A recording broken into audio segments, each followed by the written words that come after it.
Hello and welcome to what would have been day 10 of the Betfred World Snooker Championship. I'm delighted to be joined by the 1985 world champion. He works with us at the Crucible and he's been working with us, well, over the last few days as well, haven't you, Dennis? You've still been doing a couple of interviews for us, which we really appreciate. And fingers crossed, you'll be working for us at the end of July, because great news from Barry Hearn a few days ago, but the tournament's been rescheduled for the 31st of July for the first 2 weeks of August as well.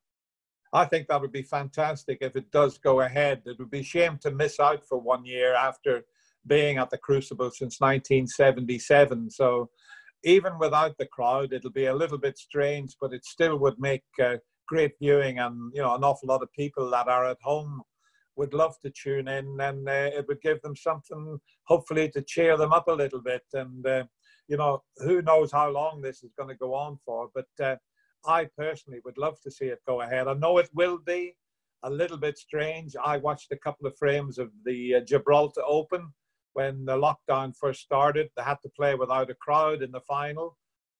Was a little bit strange, the atmosphere, but I still think that would really work.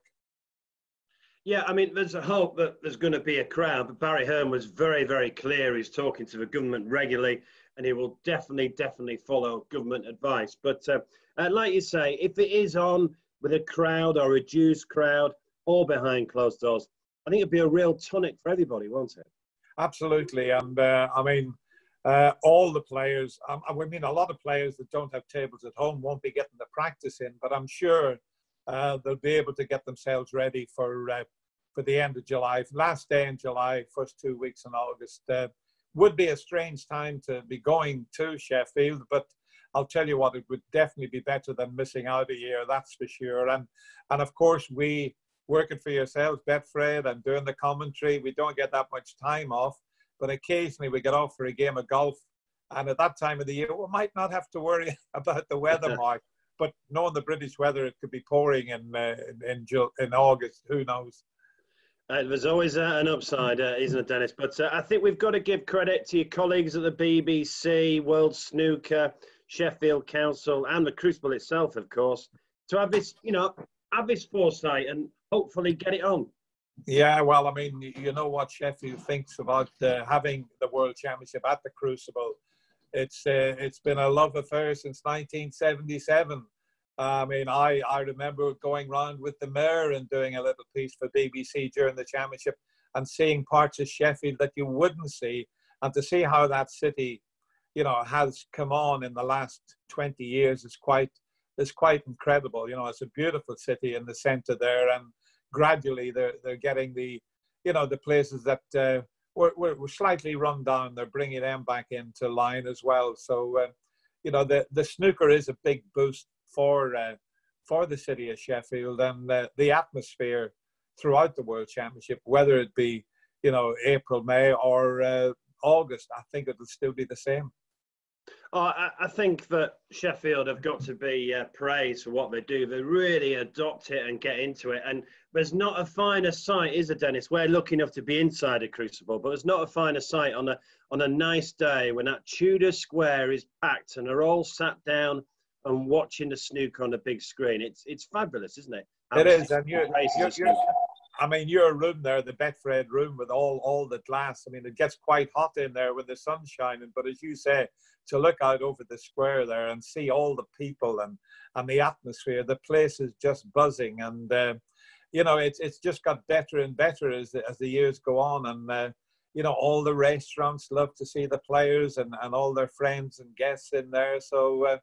It would be great if they can pull it off with the crowd. Would be perfect, but even without, I'm still sure it would be very, very successful. Yeah, look, fingers crossed. And Barry Hearn just kept saying to me they'll be listening to the government and follow the government guidelines before deciding anything. But at the moment, the World Championship is scheduled for the 31st of July. Now, the crowds love all the players in Sheffield, but one player where there's always a different kind of atmosphere when he plays, Ronnie O'Sullivan. Why is the atmosphere so different when the Rocket is in town, Dennis? It's just the way he plays the game, Mark, and the way he has played the game since he first turned professional and picked up the UK Championship when he was 17 years of age. I mean, when he first turned pro, they used to play the qualifiers at the Norbreck Castle in Blackpool. I mean, I was coming to the end of my career and I had to travel over there to play in little cubicles. It was like playing in a squash court, I suppose. And Ronnie was there, and I think he had some unbelievable achievement, like 60-odd matches he won. I mean, that was something special. And we knew that he was going to be a very, very special player. And I mean, Ronnie would tell you now that even though he's played unbelievably over the last decade or so, that he was a better player when he was 16. But he was an exceptional young talent. I think he made his first century break when he was something like 10 years of age. So, yeah, the style of play, the way he plays the game. I mean, you never know what's going to happen with Ronnie. That's the other side of Ronnie. I mean, we did see him that time at the UK concede when he was only a few frames behind against Stephen Hendry. But I think those days are long gone. He's a more measured player now, but still plays the game the way he did as a 17-year-old. And everyone in the world, I mean, he is in China probably as popular as Ding Zhongwei, if not even more popular. Now, that takes some doing to go into a country like China and their national hero, Ding Zhongwei, Ronnie O'Sullivan, would be as popular, if not even more popular than their own hero. And how good is he then, Dennis? Come on, you've seen the greats. How good is he? Where do you put him up there? Oh, he's been up at my number one for quite a few years. I mean, I had Steve Davis when Steve dominated the game throughout the 80s. I thought nobody's going to be better than this fella. I mean, he was incredible. A lot of players were beaten before they got the cue out of the case. That's how good Steve was. And then I played Stephen Hendry. And I mean, I've seen Stephen play quite a bit, but I played him in the final of his first ranking event in the Grand Prix 1987. He beat me 10-7, but some of the balls he knocked in against me, it was different to playing Steve Davis. I mean, Steve's tactical game was incredible, and he forced you into making an eventual mistake, and then he'd make enough to win the frame. Stephen Hendry got in with a different type of game. His long potting was exceptional, and some of the long balls he used to knock in, and he would get in with that type of shot, and that's when I decided that he was better than the great Steve Davis. And sure enough, he went on to dominate the game throughout the 90s. Never thought anyone would be better than Stephen Hendry, but I would have to say that Ronnie has overtaken Stephen. A lot of people may not agree with that, but he's beaten all the records that Stephen has set with century breaks, maximum breaks, ranking events won. And he just is, he is the only player. I mean, there's some great players down the years, natural players like Jimmy White, Alex Higgins, but Ronnie O'Sullivan's the only one I would use the word genius about. He is a genius around the snooker table. Is he the most naturally gifted snooker player we've ever seen as well? Yeah, he just falls into position. I mean, it's incredible. And he's so quick. His brain is so quick. He sees a situation, he weighs it up. People say, how many shots are you thinking ahead? You're never really more than 3, possibly 4 shots ahead, but you're observing the whole situation, and his brain is so quick. And I mean, who else could ever make a maximum break at the Crucible in 5 minutes and 20 seconds? I mean, that would be a record that could stand for all time. There's one Thai player that is so quick he might possibly be able to beat that, but to do it at the Crucible and the Betfred World Championship and beat that record, can't see that ever been beaten. Now, I've asked Ronnie this question a couple of times, and he denies it. But I think, do you think he often thinks I should have won the world title more?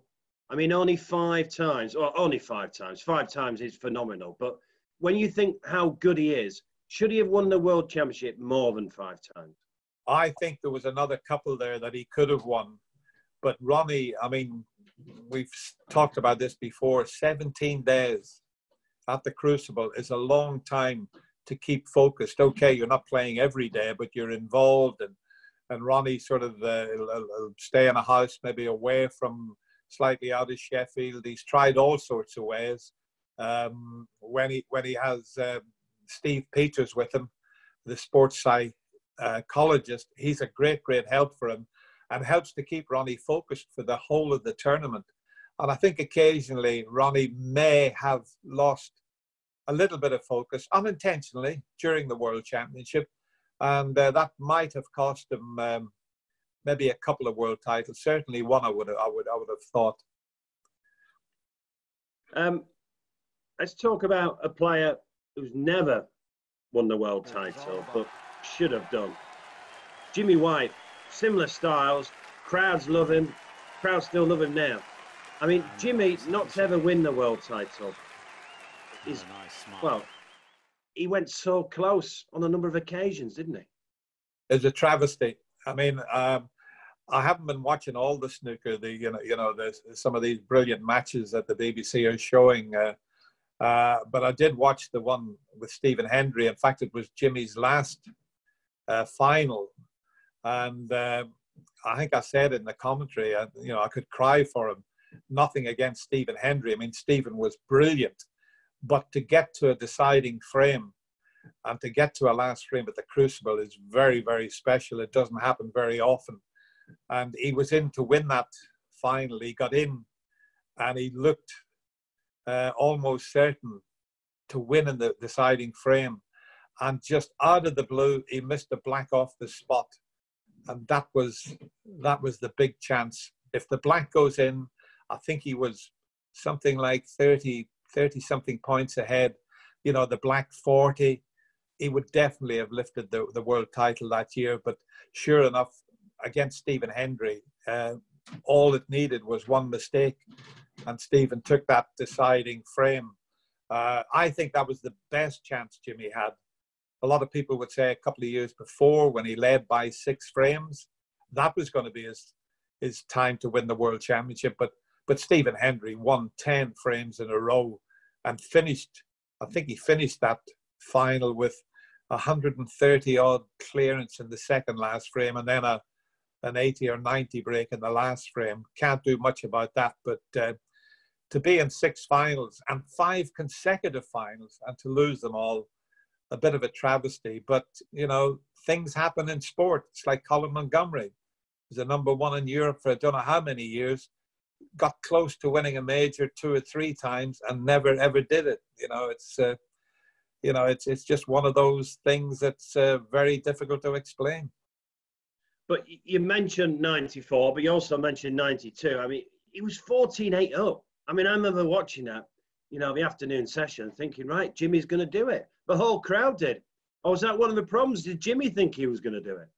Well, he probably did at that stage. But once Stephen Hendry got on a roll and kept winning frame after frame, you see, that's the thing about snooker. I mean, I remember I used to chat to Peter Ellis about, I love him at golf, and Peter loves his snooker, which is the more difficult game. They're both very difficult, and I've always said I think snooker just has the edge because of that reason. If I'm playing you at golf, Mark, you hit a good shot, I can hit a good shot. If I'm playing you at snooker and you're clearing the table, I've got to sit in that seat and I can't do a thing about it. And that's the difficult with snooker. The difficulty with it is when Stephen Hendry got on a roll, even though Jimmy led by 6 frames, he had to sit there and just watch Stephen Hendry win frame after frame. And would any other player have done that? I don't think so. But Stephen Hendry was dominating the game throughout the 90s. And if Stephen Hendry hadn't have been around, Jimmy White would have been world champion at least twice, I think. Ray Radin always says the difference between golf and snooker is you don't lose snooker balls. Yeah, never lost the ball yet. Great line from the great, who's still going strong. It's a pity we were supposed to meet up with Ray in April. We were going down to Plymouth to play as seniors. It was the British seniors. And Ray was going to come along as a guest. And I was looking forward to catching up with him. But hopefully might get him back up. Well, you've had him up in the Betfred lounge. We might get him back up if the World Championship does take place in August. We're talking about crowd pleasers. We've spoken about Ronnie O'Sullivan. We've spoken about Jimmy White.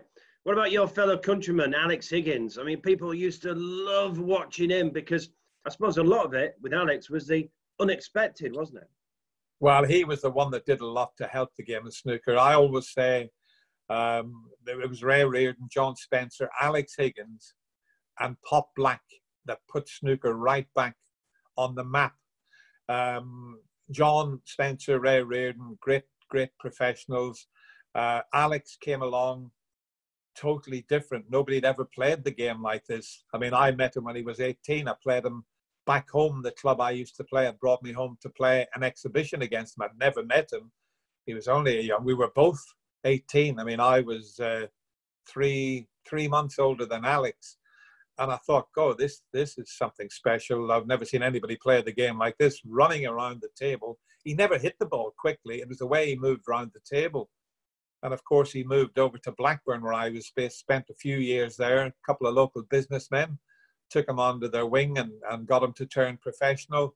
And he was a breath of fresh air and did an awful lot for the game. Could be controversial and used to pick arguments with the referee. And we had that time he head-butted the tournament director and then he punched one of the referees. But, you know, besides all that, he did an awful lot for the game. And I had some great matches with him, especially in the Irish Championship. I mean, we played so many times, but probably one of the best wins I ever had was 1987 to beat him in the final of the Masters when I was 8-5 down and come back and beat him 9-8, won the last 4 frames. That was one of the best wins of my career, that one. Was he a flawed genius?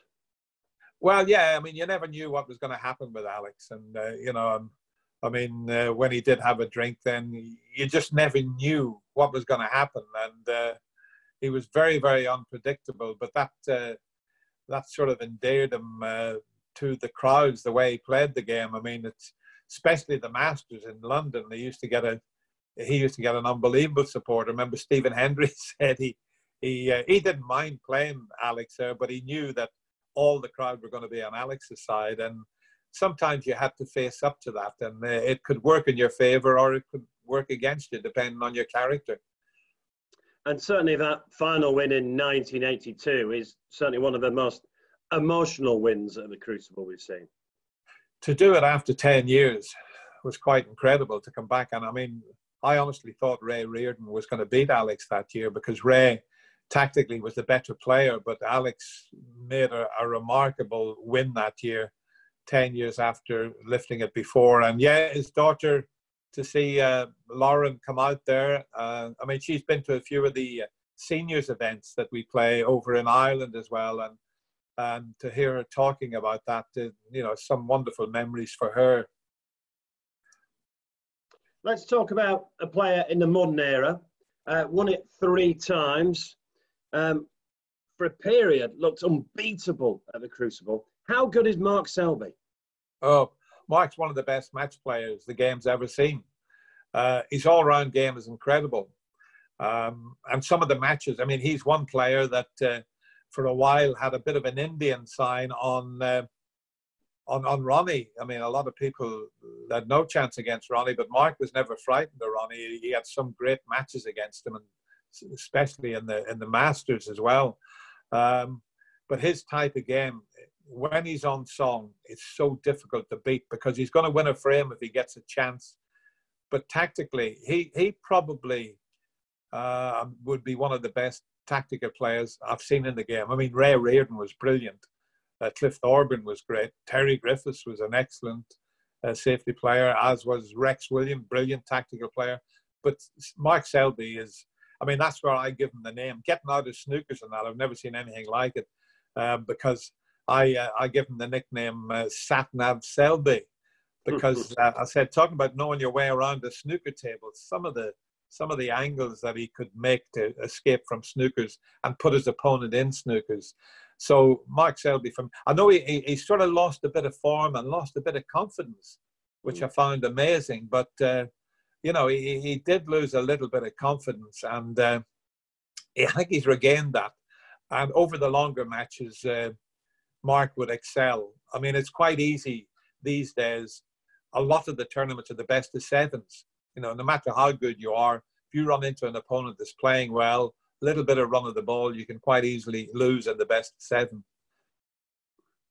Let's talk about another Mark. He just looks so comfortable at the Crucible, so at ease in himself. Mark Williams. Now, obviously, it was his third title in 2018, but what a Crucible performance that was in 2018 for Mark Williams, wasn't it? I mean, rolling back the years. Yeah, one of the best finals. Him and John Higgins produced one of the best finals I'd ever seen at the Crucible. And Mark did it in style, but where he got that form from was amazing. I know he was using that new method, which seemed to work for him, the sight right method, because during that win, it was amazing the number of times, okay, the frame was over, but he was potting, you know, the white was down in the balk area near the sort of green spot. The pink was on its spot, only pink and black left, and he potted the pink with his eyes closed. I mean, I've never ever seen that in the game before. You do it as a trick shot sometimes, but it's an easy pot. But he was maybe just testing this theory about sight right, and it certainly gave him the boost that he needed. And he produced some of the finest snooker. I mean, to do it 15 years after his previous win, I mean, that is right up there. I don't know if he won Sports Personality of the Year in Wales. I mean, it's very difficult. I mean, why Ronnie O'Sullivan has never been Sports Personality of the Year is beyond me. Yeah. I just cannot believe it. I cannot believe it. But yeah, what an achievement for Mark Williams. And I think the last time we were chatting, I mentioned nobody in the history of winning the World Championship has enjoyed themselves as much as Mark Yeah. Williams. Him and his buddies went off. He was all over the place. And well, fair play to him. I mean, to do what he did, he deserved to have a year enjoying himself. And fair play to Mark as well, because just before the quarterfinals, when clearly he was playing well, I said, what would it mean to win another world title? And he jokingly said to me, well, I'll do the press conference naked. And he stuck to his word, Dennis. And I knew he had the tattoos on each leg. He has a dragon on each leg. He's not the sort of character you would expect to have tattoos as Mark, but you get, Mark is just one of those laid-back characters he's a boy from the valleys that's never ever changed. Mind you, I think they're all like that. All the Welsh lads, the Ray Reardons, your Terry Griffiths, you had Mark Williams, Matthew Stevens, all the lads from the valleys, Doug Mountjoy. They've never ever changed. They're just boys from the valleys that brought a lot of success to Wales. To have 3 world champions from such a small country, and Ray Reardon, Terry Griffiths and Mark Williams, is quite something. Yeah. Now, we've spoken about the 2018 champion then in Mark Williams. Judd Trump won it 2019, so the defending champion. How good is Judd Trump, and how good could he be? Well, I think Judd has come into his own. That was all that was missing, was the World Championship. 2011, I think we mentioned it before, I thought he was going to beat John Higgins. In fact, I was chatting to John yesterday on BBC Scotland, and we were chatting about different matches. And he remembered the shot that I mentioned to you the last time we were chatting. In that 2011 final, I said Judd Trump had played the best snooker and potted some of the most ridiculous balls I'd ever seen in the history of the Crucible. But one shot on the blue, if he pots the blue, he goes 4 frames ahead of John in the final. And Judd, who's very, very quick around the table, thought for nearly 2 minutes and eventually decided to cut the blue in. He was going to play it safe, decided to cut it in, wobbled it in the jaws.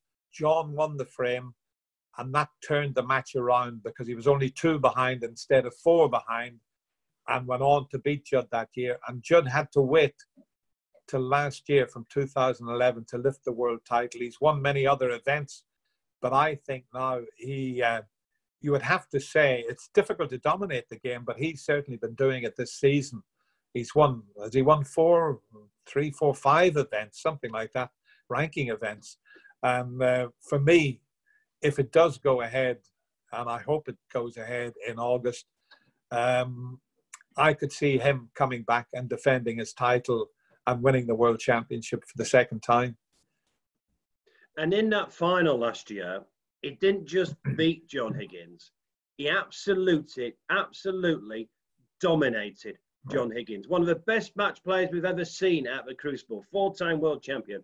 And he dominated John Higgins in that final, didn't he? Yeah, well, as I said, only one player can be at the table at any one time. And Judd just took control of that match. And John Higgins couldn't do anything about it. The way he played the game, the standard that he produced was exceptional. And he is one player that the players, as well as the public, like to watch. It's always great to commentate on Judd. Occasionally he lose matches maybe that he shouldn't lose. But overall, I think his confidence is sky high.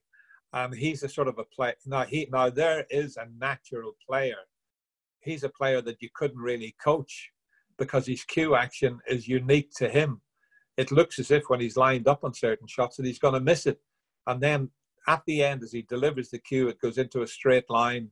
And he produces pots that no other players have ever been able to do in the game. It's astounding the action he can get on that cue ball at times. I know you don't like talking about this, but on Tuesday the 28th, it's 35 years since, let's be honest, the most famous final. When did it dawn on you you were taking part in history? Certainly not when we were playing that last frame. You know, we were just, after being there it was our 17th day, we were playing on adrenaline towards the end of it. I mean, you're still quite fresh in your mind playing there. It's just adrenaline keeps you going. And all you're doing is just, well, Steve was going for his third in a row world champion. I was going for my first. I should have won it in 1979. I played great that year, but Terry Griffiths beat me on the final day. So I was going and concentrating and thinking and just trying to win the match. And the way it started, I thought, well, I mean, I still kept the faith because I hadn't done anything wrong. I've got through that year. I think we talked the last time about a session to spare in the quarterfinal and the semi-final. So when I did win the last 6 frames and got back into it, you're not thinking about the outcome. You're just trying to win that last frame. And it was quite some time before we realized that we were involved in a bit of snooker history. And we never dreamt that 18.5 million and probably a lot more that watched the television in clubs where there was 60, 70, maybe 100 people watching. So who knows how many watched it. If we had a thought that there was going to be that many people watching, we wouldn't be able to hold the queue. So it's still to this day great to hear. You always hear the stories. And when I do the shows with Steve, where hopefully when everything gets back to normal, we'll be doing shows around the theatres, and John Virgo's with us. And we do the second half, chat about it. First half, we have a table and we just set the black up and talk our way through that last black. And Steve's fantastic the way he handles the whole thing. But, you know, for someone like Steve Davis to say he'll remember that one more than the 6 titles that he won is quite something. So, yeah, I was the lucky one that managed to knock the black in, but great to have been involved in a piece of snooker history, really. What were you thinking when Steve missed that black? Well, when I didn't expect him to miss the black. I don't think anyone in the Crucible or watching at home expected him to miss the cut-in. But it wasn't quite as easy as it looked under pressure. Steve was saying, a shot like that, you hit it thick. And he didn't hit it thick. He overcompensated, hit it too thin. And I think he knew once he missed that cut, because the one he left me was a lot easier than the one that he missed. So even though I took ages on the shot, it really was quite a straightforward pot in the end. And when it disappeared into the pocket, it's hard to describe the feeling. And I mean, I was stamping the cue on the ground. Oh, I raised the cue above my head, but I was stamping the cue as well on the ground. I just didn't know what to do. But yeah, and to still be chatting about it and people still mention it 35 years later, it's yeah, it's something. It's the boys at the, you know, I'd have been getting a lot of stick from all from Stephen Hendry, Ken Doherty, John Virgo, John Parrott, Steve Davis. They all keep saying that I mention 85 all the time. I don't keep mentioning it. Other people keep bringing it up. That was a lovely story with John Parrott after we'd finished in the commentary where we're going for a bite to eat. And the taxi driver, this lovely Indian man with a lovely long beard, and I got in the front and I chat to everybody, chatting away. And I said, yeah, how long have you been in Sheffield? And he says, oh, he said, I moved to Sheffield in 1985. John Parrott said, stop this taxi. He said, you primed him to do that, didn't you, earlier? So, yeah, it's they wind me up about it. But no, it's funny enough, John Higgins yesterday was chatting. He said he sat down with his family and watched the last frame because Steve Davis was his hero. And he said all his family and his brother Jason, they were all cheering for me. And he went out of the room when Steve had to cut that black in, because he wanted Steve to win. And when Steve missed the black, he couldn't. Apparently, John was saying he couldn't stop crying.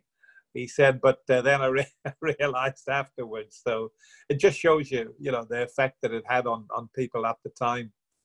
Look, we watched it as a family. You know, my brother, my mum, dad, we were all cheering you on, actually. Yeah, Dennis. I remember it, you know, very clearly. And the next day at school, it's what everyone was talking about as well. Look, you do mention 1985. You know. I just want us one final question before we finish it. So, you were involved in the most amazing final ever, but ultimately you became world champion. Can you put into words what it means to be able to call yourself a world champion? Well, it's something when you turn professional, you dream about. That's your ambition, is to become world champion. I think every player is the same. There's not that many that get to have their name on that trophy. But the lovely thing about it is when you travel the world and you're introduced at all the different tournaments and the MC says, would you please welcome the reigning world snooker champion? And that is something that is just, you never get fed up of listening to that. Okay, I only won it the once, but I did it in one of the most remarkable finals. But yeah, to be a world champion in anything, it's a great feeling. And there's hopefully going to be a new name sooner or later on the. Wouldn't it be great if everything that's happened, if one of the Chinese boys could eventually lift the Betfred World Championship? Judd Trump's going to be favoured, but one day you would have to think that one of the players from the Far East could be world champion. Might not be Ding Junhui, but there's plenty more young, good Chinese, and that would be great for the game. Well, Dennis, I'll talk about 1985 anytime with you, and I really do appreciate your time. And I tell you what, I do want to say as well, but fingers crossed, we will be at the Crucible at the end of July. But you're very much part of the Betfred team. You have been for a number of years, and we do appreciate what you do. I'll be looking forward to popping up to the Betfred Lounge and having a little glass of champagne just to celebrate being back again and having coped with everything that we've coped, and with the National Health Service doing an unbelievable job, and all the care workers, they'll get us back to normal sooner, hopefully, rather than later. So thanks very much to Dennis Taylor, and thanks very much for watching. Stay in, stay safe.